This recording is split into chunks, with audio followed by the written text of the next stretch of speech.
majorité des séances de soins chamaniques que je propose, et c'est pas parce que c'est moi qui les propose qu'ils sont beaux, mais parce que cette pratique a cette beauté, c'est que tout peut être abordé à tout point de vue. C'est-à-dire on peut axer vraiment une séance sur l'aspect physique, une problématique, venir résoudre une problématique physique, résoudre une problématique émotionnelle, une problématique spirituelle, une problématique énergétique, une problématique mentale.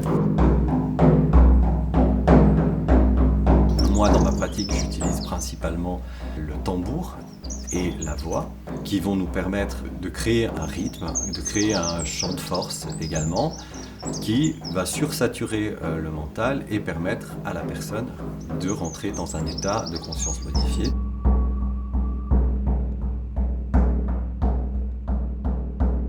À ce moment-là, la personne est complètement éloignée de son ego, est complètement éloignée du côté analytique du cerveau.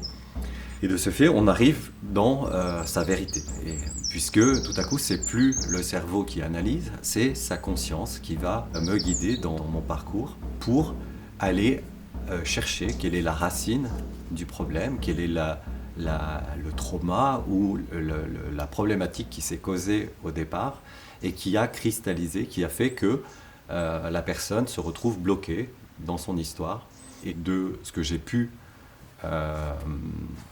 déterminer à travers l'expérience, c'est que tout problème, toute difficulté qu'on rencontre vient d'un blocage, de quelque chose qui s'est arrêté.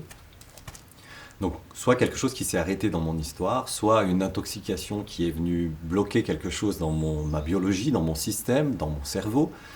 Donc, en tout cas, il y a quelque chose qui s'est arrêté. Et dans les principes chamaniques, et même dans les principes de vie, je crois que beaucoup de spiritualités rejoignent cette idée-là aujourd'hui. Tout ce qui s'arrête amène à la mort. C'est-à-dire que quelque chose qui n'est plus en mouvement, c'est quelque chose qui est mort.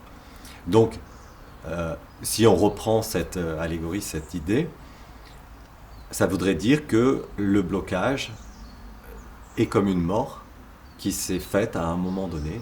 Et le fait de pouvoir rentrer dans un état de conscience modifié et d'aller retourner à l'origine de ce blocage permet de le débloquer et donc de ramener la vie, de ramener le vivant et ramener de la fluidité dans la vie de la personne.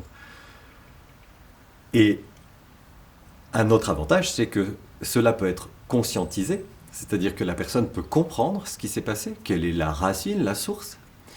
Mais cela peut être également non conscientisé, c'est-à-dire que la personne n'a rien compris à ce qui s'est passé, n'a peut-être même rien vu, mais cela n'a aucune importance, parce que c'est fait, la vie sait faire, on n'a pas besoin qu'on lui explique comment ça fonctionne, la vie.